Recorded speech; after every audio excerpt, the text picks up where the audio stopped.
Chicos, pues ya hemos llegado. Esta que tengo aquí detrás es la Torre del Clavero. Y esta torre estuvo adosada a una casa que estuvo en este mismo lugar entre los siglos IX y XI. Finalmente, con el paso del tiempo, lo único que nos quedó fue la torre como tal. ¿Y de qué es sinónimo clavero? De llavero. Aquí vivía el encargado de cerrar las puertas de las murallas al anochecer. Ya que estamos en un tour de leyendas, ¿verdad? Vamos a comentar el terrible suceso que ocurrió aquí y que ha marcado para siempre la historia del lugar. Y es que este suceso tan trágico está estrechamente ligado a la Guerra de los Bandos, que fue una guerra civil que se dio aquí en Salamanca entre dos de las familias más poderosas, los Monroy y los Manzano, en pleno siglo XV. ¿Cómo comenzó esta Guerra de los Bandos? Pues veréis, chicos, con los hijos adolescentes de los Monroy y de los Manzano jugando a la pelota. El fútbol, como veis, siempre ha desatado pasiones. Estaban estos chicos jugando a la pelota y comenzaron a discutir. Esta discusión fue a más hasta que uno de los Manzano sacó su puñal y acabó con la vida de uno de los Monroy. Bueno, temiendo las represiones por parte de su hermano mayor, que pese a su juventud era ya considerado un gran guerrero, ¿qué hicieron para librarse de él? Lo buscaron discretamente por las calles en la noche y en un despiste a la entrada de una taberna lo apuñalaron por la espalda y también acabaron con su vida. Ya era vox populi en la ciudad que habían sido los Manzano quienes habían asesinado a los Monroy, y buscando eludir el castigo de la justicia, estos chicos decidieron emprender su huida en dirección al reino de Portugal, que lo tenemos aquí al ladito. Pero María Monroy, la madre de estos chicos asesinados, no es que estuviese muy contenta con la situación, y al enterarse de esta huida hizo llamar a 20 hombres armados de su ejército privado, subieron a caballo y partieron en su busca. Les dieron caza en una posada ya muy cercana a la frontera. ¿Y qué hicieron con ellos?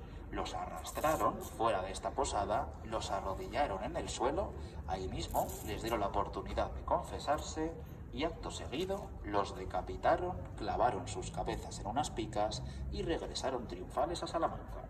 Desde ese mismo día se conoce en la ciudad a María Monroy como María la Brava, desde luego un sobrenombre muy bien puesto. Este fue el inicio de la Guerra de los Bandos. ¿Qué pasó en esta Torre del Clavero? La venganza de los Manzano contra los Monroy. Para llevar a cabo esta venganza, nos cuenta la leyenda que la familia pidió consejo al fantasma negro, un fantasma que todas las noches pululaba por las calles y las sembraba de cadáveres, porque chicos, durante esta Guerra de los Bandos, prácticamente todas las mañanas aparecían cadáveres por las calles de Salamanca. Y este fantasma negro le recomendó a la familia que le enviasen una carta a Pedro Fadrique de Monroy, un familiar muy cercano a María, puesto que ella era viuda, su tío concretamente. ¿Y para qué? Para citarlo al anochecer a los pies de esta torre. Así hicieron, enviaron la misiva y aguardaron escondidos su llegada. Nada más, pero aparece, lo asaltaron, lo desarmaron y lo secuestraron en el interior.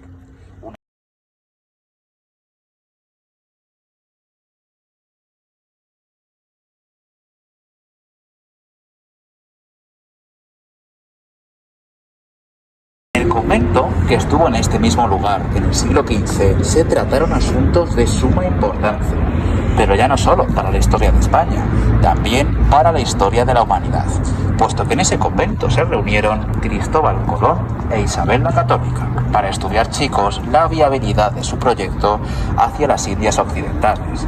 ¿Y por qué escogieron este lugar como punto de encuentro? Porque los dominicos, a quien pertenece el convento, eran la élite intelectual de aquel entonces. Aquí tenemos enterradas a grandísimas mentes del momento. Por ejemplo, a Francisco de Vitoria, el que es considerado en la actualidad como nada más y nada menos que el padre del derecho internacional y de los derechos humanos. También tenemos aquí enterrado al primer economista moderno, al primer teórico de la moneda como tal, Fray Domingo de Soto se llamaba. Fue el primero que dijo, de una manera un poquito más académica, que el rey que le faltare a la moneda le está robando de sus bolsillos a los pobres. ¿A qué se refería con esta afirmación, chicos?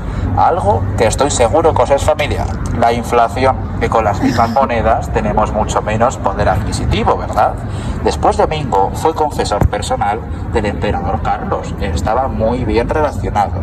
Y es que los dominicos en general, y en particular los de Salamanca, tuvieron una importancia tremenda en las sucesivas expediciones hacia las Américas. Tanto es así que incluso tenemos un país nombrado en su honor. ¿Cuál puede ser?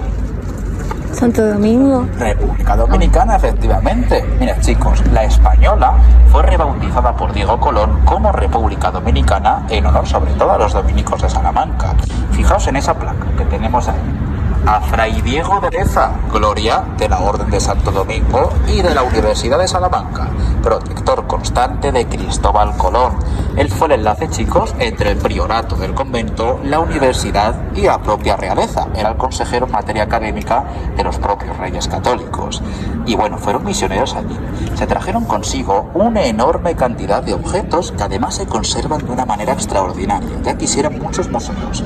Dentro tenemos un museo de arqueología precolombina con objetos de distintas culturas, y hay de todo: armas, ropajes, instrumentos de la vida cotidiana. Yo creo que la mejor pieza de todas es un libro abierto de par en par en el que a la izquierda tienen quechua escrito, o más bien como a ellos les sonaba el quechua, y a la derecha arriba su traducción al latín y abajo al castellano, mientras ellos estudiaban estas lenguas aborígenes para realizar mejor su labor misional. Y se intuye a primera vista que sí, que tenían un enorme poder económico los dominicos. Y es que veréis, la mayor altura del convento está ocupada en el interior por el retablo mayor de San Esteban, chicos, impresionante, enteramente cubierto de pan de oro puro y de piedras preciosas. Uno se siente muy chiquitito cuando lo tiene delante. Incluso tienen dentro un museo privado para ellos solitos, con grandes piezas de la historia del arte. La mejor de todas, una Virgen con el Niño que le encargaron a Rubens. Tienen dentro un Rubens para ellos solitos, pero también hay otras piezas muy buenas, ¿eh? Y ahora vamos con la parte un poquito más anecdótica de este convento. Y es que veréis, chicos, Salamanca, como tantas ciudades antiguas como Roma o como Toledo, por ejemplo, está llenita de túneles, kilómetros de ellos. Pues dos de esos túneles salen de este convento de San Esteban. Uno va de los padres dominicos que tenemos aquí a las madres dominicas que tenemos sospechosamente cerca. Y no hace falta explicarlo nunca, lo entendéis a la primera, ¿eh? Digamos que se utilizaba para encuentros poco católicos, dejémoslo ahí. Y el otro túnel discurre a día de hoy desde este convento hasta las murallas de la ciudad que estaban aquí al ladito. Mandaron reformar un antiguo aljibe musulmán para que en caso de asedio o calamidad pudiesen abandonar la ciudad rápidamente. Pues nos cuenta la leyenda, que luego se vio confirmada por excavaciones arqueológicas, que ese túnel fue empleado por Julián Sánchez el Charro durante la ocupación napoleónica para entrar y salir de la noche con sus hombres sin ser visto. Hay que tener en cuenta que la estrategia española era la guerra de guerrilla, chicos. Hacer frente a los franceses hubiera sido un suicidio militar de primer orden. Era el ejército más poderoso del mundo y el más numeroso. Esta era la estrategia, al menos hasta que llegasen portugueses y sobre todo ingleses comandados por Lord Wellington en nuestro auxilio. Una vez los ejércitos entraron en España por la provincia de Salamanca, dijeron los franceses que abandonaban posiciones en la ciudad para esperarnos donde se sentían cómodos, a campo abierto, donde podían desplegar esas enormes baterías de artillería. Nos esperaron en el campo de los Arapiles, que está a 1,5 kilómetros en esa dirección, chicos. La batalla de Arapiles de 1812 fue la primera gran derrota de Napoleón en el occidente europeo, la batalla con más efectivos de la guerra y tristemente también la batalla con más muertos del conflicto. Así que podríamos decir que una parte importante de la reconquista contra los franceses de la península comenzó en este convento que tenemos enfrente, chicos. 5 horitas y media duró más o menos la batalla. Cueva, ¿a que no? No. Esta era la cripta de la iglesia de San Cebrián, románica del siglo XII, que se ha perdido por completo. Seguramente podamos estar aquí ahora y se conserve también esta cripta por la enorme, pero enorme difusión que tuvo la leyenda de la Cueva del Diablo, de la Cueva de Salamanca. En nuestra literatura, por ejemplo, fue adaptada por autores como Cervantes o Calderón de la Barca, que la conocían de primera mano, fueron estudiantes de la Universidad de Salamanca. Incluso en algunas zonas de Sudamérica, especialmente al sur de Argentina y también en Chile, se conoce como Salamancas a aquellos puntos que se les presupone presencia sobrenatural, pero sobre todo presencia diabólica. ¿Y qué nos cuenta esta leyenda? Que en esta cripta, donde ahora estamos, uno de los demonios más poderosos del ejército de las tinieblas, Asmodeo, daba clases de nigromancia y artes oscuras a 7 estudiantes de la universidad durante 7 años. Él no pedía nada a cambio, únicamente una cuestión. Al finalizar estos 7 años en calidad de pago, Asmodeo realizaba un sorteo entre sus alumnos, y aquel agraciado, por decirlo de alguna forma, tenía que acompañarlo a los infiernos para servirlo durante toda la eternidad. Casi era mejor darle 30 maravedís al mes, desde luego. Pues uno de sus alumnos fue Enrique Aragón, el marqués de Villena, que tenía fama de ser el alumno más aventajado de toda la universidad. Y por supuesto, Asmodeo pretendía sumarlo a sus acólitos. Sí, sirviéndose de artificios y engaños logró hacerlo. Estos 7 años se desarrollaron sin ningún tipo de incidente. Pero llegado el momento, chicos, de celebrar... ¿Qué habéis preparado para de celebrar ese sorteo, Asmodeo decidió amañarlo para que precisamente le tocase a Enrique, puesto que consideraba que su ánima valía mucho más que la de los demás. Y claro, Enrique, que no tenía ni un pelo de tonto, rápidamente se dio cuenta de lo que estaba pasando y, como es lógico, se negó en rotundo a cumplir su parte. ¿Qué hizo Asmodeo? Hasta que se lo pensase un poquito mejor, por así decir. Lo decidió encarcelar en la cripta en la que ahora estamos. Y después de pasar aquí días y noches, Enrique se dio cuenta de que Asmodeo, para asegurarse de que aquí seguía, lo que hacía es que desde la iglesia y a través de estas escaleras se asomaba y al ver la sombra de Enrique proyectada sobre el suelo se quedaba tranquilo. Pero nada más percatarse de esto, a Enrique se le vino a la memoria un hechizo que le habían enseñado tiempo atrás, uno de los más sencillos de todo el grimorio, el de deshacerse de su sombra. En un despiste lo conoció y puso pies en polvorosa.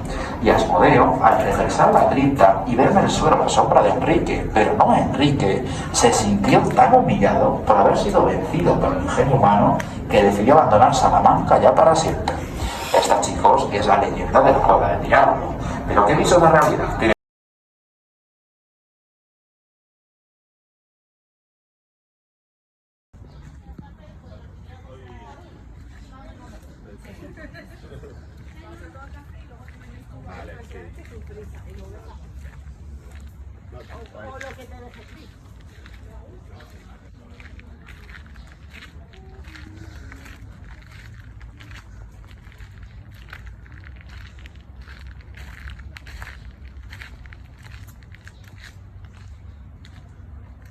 Para relajarse y para inspirarse para escribir, estudió Fernando Derecho Canónico en nuestra universidad. Y si nos leemos con atención la descripción de cómo eran los huertos de Melibea, veremos que nos está describiendo literalmente el lugar en el que estamos ahora. Vamos a hacer un repaso de la tragicomedia de estos dos enamorados. Y es que veréis, chicos, todo comenzó con Calixto practicando la cetrería. Un día estaba mirando a su halcón y persiguiéndolo tan embobado que sin darse cuenta se metió de lleno en los jardines, en los huertos de Melibea. Nada más bajar la vista y verla, quedó locamente enamorado al instante. Allí mismo la bañó en elogios y le pidió muy insistentemente que se casase con él. La pobre mujer, asustadita, porque claro, no conocía a este chico de prácticamente nada, le dijo que no, por supuesto. Y él siguió insistiendo e insistiendo con igual resultado. Y ya cansado de insistir, Calixto decidió recurrir a un alcahueta, que era un auténtico oficio en aquellos años. ¿Pero qué era exactamente un alcahueta?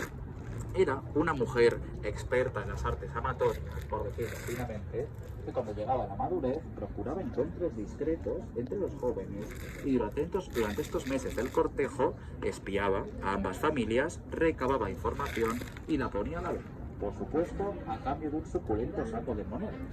Pues resulta que Calixto tenía 2 sirvientes, Parmenón y Sempronio, y a su vez esta alcahueta representaba una importante mancebía en Salamanca. Tenía dos chicas de confianza, Elisia y Areusa. Pues resulta que Elisia y Areusa eran las amantes de Parmenón y de Sempronio. Y cuando cayeron en la cuenta de todo esto, decidieron reunirse los 5 junto con la alcahueta para desplumar a Calixto de la mejor manera posible y después repartirse el botín. Pero chicos, finalmente todos los maravedís que empleó Calixto en la alcahueta acabaron por dar su fruto, porque Melibea también se acabó enamorando de él. Y arrebatado de alegría, Calixto le regaló a la Celestina una cadena de oro macizo de altísimo valor. ¿Y qué hizo ella? Se guardó esta cadena para sí y no le dijo nada a nadie. Pero ya sabéis que las mentiras tienen las patitas muy cortas. A los pocos días, Elisia y Areusa hallaron esta cadena y, como es lógico, le dijeron a que compartiese el botín, que era lo que habían pactado en un inicio. Ella se negó, diciendo que Calixto se la había entregado a título personal y que no tenía por qué compartirlo con absolutamente nadie. Y estas chicas, viendo que no tenían mucho que hacer, decidieron avisar a sus amantes para ver si entre todos presionándola lograban que claudicase. Y cuando Parmenón y Sempronio llegaron a la mancebía, pasó todo lo contrario. Digamos que la alcahueta perdió las buenas formas y utilizó palabras bastante gruesas contra ellos. Ellos, al ver faltado su honor y en un arrebato de ira, asesinaron a la alcahueta. Después llegó la Guardia Real y los consiguientes interrogatorios. Y chicos, los interrogatorios del siglo XV se parecen poco a los de la actualidad. Tenían métodos un tanto invasivos. Nada más empezar los interrogatorios, antes de entrar en materia verdaderamente, estas chicas rápidamente confesaron el crimen de sus amantes, que como no podía ser de otra manera, fueron ejecutados. Estas chicas se veían así. Si ves por ahí esta noche y ves a los niños jugando a la pelota, caminas en dirección contraria, porque algo está a punto de sucederse. Mira, aquí había unos niños jugando a la pelota cuando de repente de un redil cercano que estaba adosado a la muralla la tenemos ya justo a la vuelta, se escapó un toro bravo. El toro entró por la puerta de la muralla, subió la cuesta e iba a arrollar a estos chiquillos.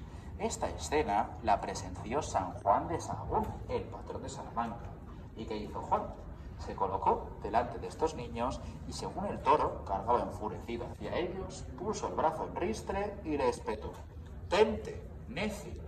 El toro se paró en seco, a ver qué le llevaba a la contraria, también os digo. Él mismo, lo agarró de la argolla que tenía en el hocico y lo llevó de vuelta a su redil. Esto se consideró un milagro, chicos. De hecho, y chicos, ¿cómo es que está aquí este archivo general y no, qué sé yo, en Salamanca o en Madrid, que sería lo esperable? Porque veréis, Franco estableció su cuartel general militar durante la primera mitad de la Guerra Civil en el Palacio Episcopal Salmantino.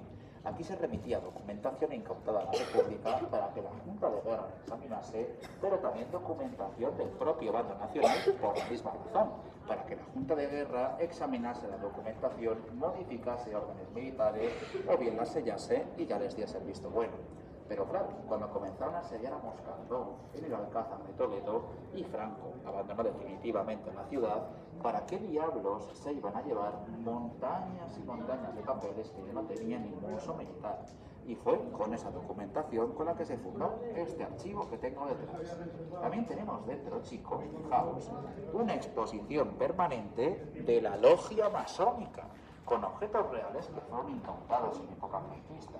Todo eso se halló en un almacén de decomisos y fue entonces cuando se decidió montar, por así decir, una reunión emulada de esta logia secreta. Además hay de todo, dagas ceremoniales, anillos, candelabros, toda clase de mobiliario. Te la recomiendo, primero porque es gratuita y lo segundo por lo excepcional de la exposición, porque os puedo asegurar que no es ni mucho menos habitual poder ver objetos reales de esta logia secreta. Y ahora vamos con esta cuestecita tan humilde y tan discreta que tenemos aquí. Esta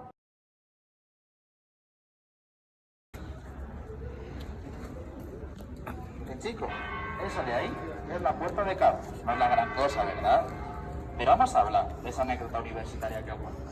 Antes de nada tenemos que hablar también de fechas para ponerlo todo un poquito en contexto. Esto está relacionadísimo con la Universidad de Salamanca, que chicos, es la más antigua en ejercicio de toda España. Nuestra universidad se fundó en 1218, lo que la convierte en la cuarta más antigua de Europa. La más antigua de todas, Bolonia, en Italia. Después viene Oxford, después la Sorbona de París y la cuarta más antigua, la Universidad de Salamanca. Pero claro, el edificio universitario que ahora veremos se acabó en 1413, donde se daban las clases entonces, hasta entonces. Aquí, en las capillas de la Catedral Vieja. Y también en estas capillas se realizaban los exámenes orales de doctorado. ¿Os suena esa frase hecha de estar en capilla, muy concentrados a la espera de un evento importante? Pues viene de la noche anterior a estos exámenes, cuando los aspirantes se quedaban en ellas rezando y repasando mentalmente el contenido. Pues resulta que estos exámenes eran también todo un evento público en la ciudad. Todo esto se abarrotaba de salmantinos hasta donde alcanza la vista, completamente ansiosos por escuchar los resultados, que se gritaban desde ahí a viva voz. Y os preguntaréis, como es lógico, a qué diablos viene tanta expectación en una época en la que prácticamente nadie sabía escribir su nombre sobre un papel. Pues veréis, por cada aprobado se decretaban 2 días de fiesta en la ciudad, que encima corrían a cargo de la familia del nuevo doctor. Bufonadas, cucañas, banquete. Claro, si aprobabas no te iban a faltar amigos, dadlo por hecho. Y si suspendías, ¿qué pasaba? Te arrojaban verduras en mal estado, piedras, te apalizaban y a veces te lanzaban al río Torchitos.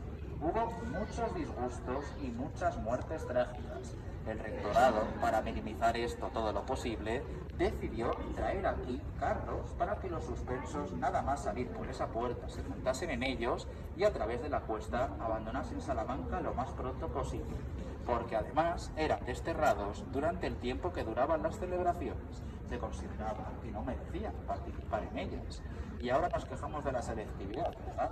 Pues imaginaos que en el siglo XIII los doctorandos, eso sí que es presión para estudiar. Por aquí salían los suspensos, pero los aprobados salían por la puerta grande, chicos, la puerta de los doctores. Todo el que salía de ahí era de facto un doctor y considerado un sabio, por el resto.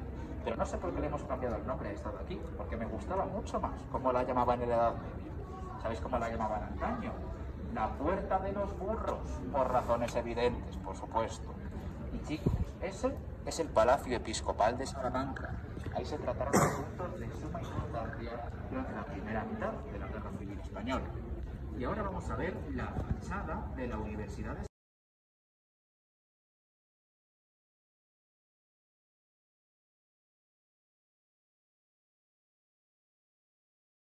muchísimo más interesante y también muchísimo más cómica. Fijaos, las calaveras antaño representaban muertes trágicas. Aquí estas calaveras están delimitando el cuerpo de los reyes católicos. De hecho, aquí las seguimos llamando muertes. Son los 3 hijos fallecidos de estos monarcas, María e Isabel, que murieron en el parto, en su último parto. Y nos queda el príncipe Juan, que tiene un sapo, no una rana, encima del cráneo. El sapo, chicos, era una alegoría medieval del pecado capital de la lujuria. ¿Y por qué consideraban a Juan un lujurioso? Mirad, esta historia que os voy a contar os podrá parecer surrealista, pero es que hay muchas veces en las que la realidad supera con creces a la ficción, y esta es una de esas veces. Mira, el pobrecito Juan siempre fue un niño muy enfermizo y muy frágil. Todo el mundo sabía que no iba a cumplir los 20 años. Pero ¿qué se esperaba de él antes de fallecer? Un heredero que continuase con la línea sucesoria de la familia. Si no, todo lo que habían logrado Isabel y Fernando corría un serio riesgo de irse al garete. Era una situación de extrema necesidad para ellos. Y ante esta situación, ¿qué hicieron para lograr un nieto como fuese y a contrarreloj? Casaron a Juan con 18 añitos recién cumplidos con Margarita de Austria, que era una princesa austríaca, chicos, 27 años mayor que él. Y Margarita tenía ya 8 hijos de fertilidad más que comprobada. Eso se encargó Isabel personalmente, además. Y nada más dejar Margarita en la península, claro, los esponsales se celebraron muy rápidamente. Durante el banquete de bodas, como mandaba la tradición, los reyes se alzaron para darle enhorabuena al nuevo matrimonio. Muy inteligentes ellos no desaprovecharon la oportunidad de, delante de los invitados más ilustres de los reinos, dejar muy claro que la familia tendría un continuador de su dinastía. puesto que delante de estos invitados dejaron dada la orden irrevocable a la Guardia Real de que nada más finalizar los banquetes y el baile, se encerrase a este nuevo matrimonio en una alcoba durante un mes, sin más entretenimiento que la evidente. Juan cumplió con su parte, logró dejar embarazada a Margarita. Pero chicos, aquello debió de ser agotador, porque a las 2 semanas de salir de esa alcoba, Juan falleció. No. De viruela. Y claro, una enfermedad relacionada con la inmundicia y los aires viciados. ¿Cómo van a decir los reyes católicos que el que hubiera sido el primer emperador ha fallecido de esta enfermedad? Y aprovechando que las nupcias estaban tan recientes y todavía presentes en la memoria del pueblo, mandaron pregonar por todas las plazas que Juan nuestro Señor había fallecido de ardor de amor. Y que el rumor se extendió muy rápidamente, que Juan había fallecido por vicioso, por lujurioso, por llevar un mes entero, vale, que te pego con la princesa austríaca. Más de poquito. Es un palacio renacentista, chicos, que se hizo entre 1493 y 1517. Por orden... Sí, espera. ¿Ahora mejor? Sí. Chicos, se hizo por orden de Rodrigo Maldonado de Talavera. Pero estas conchas de Vieira que vemos en la fachada, ahora os diré por qué de Vieira, se las debemos a su hijo Arias Maldonado. Y resulta que estas conchas tienen una bonita historia de amor detrás. La historia del mejor matrimonio de conveniencia que ha visto en nuestro país, con mucha diferencia además. Y es que veréis, a Arias Maldonado le obligaron a contraer nupcias con Juana de Pimentel. Ninguno de los dos estaba interesado en este enlace y, como podréis imaginar, dio exactamente lo mismo. Fueron obligados a contraer estas nupcias por parte de sus padres. Eso sí, a cambio tuvieron una suerte inmejorable, porque ya en los primeros paseos que dieron juntos para conocerse, se enamoraron locamente el uno del otro. Y chicos, después de estas nupcias, Arias le dijo a Juana que le tenía reservado un último regalo de bodas cuando llegase a instalarse a la que sería su nueva casa. Y es que, cuando paró aquí su carruaje, Arias estaba en el portón junto con el jefe de arquitectos de los Maldonado. Y este le explicó que su señor Arias había mandado colocar una concha de Vieira en las fachadas de su palacio por cada día del año que estuviese enamorado de ella. Y cuando terminaron de colocarlas todas, podían contarse 365 conchas. Arias prometía estar enamorado de su esposa todos los días del año. ¿Pero por qué conchas de Vieira? Porque estas conchas, chicos, las podemos ver también en la heráldica de los Pimentel, que eran gallegos, y además ambas familias eran miembros de honor de la Orden Militar de Santiago. Si lo pensamos bien, Arias Maldonado con esta maniobra mató 3 pájaros de un tiro. Le hizo un regalo romántico a su esposa, uno que no está nada mal, un homenaje a su familia política y de paso a la Orden Militar de Santiago. Ya os digo, un hombre práctico, menos haya, no cabe duda. Si tenéis buena vista, vamos a poder ver ese escudo con esas conchas. Mirad, vamos a acercarnos a él. ¿Veis?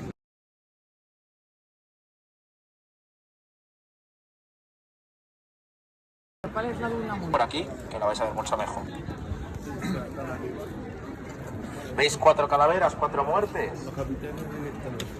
Stevie Wonder, 2 debajo de una ventana y 2 debajo de la otra. ¿Pero a qué muertes trágicas se corresponden?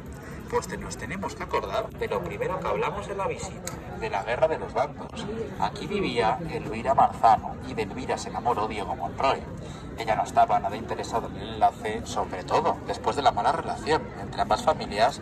Y bueno, viendo algún retrato de Diego, también se adivina a primera vista que no era muy agraciado, el pobre hombre.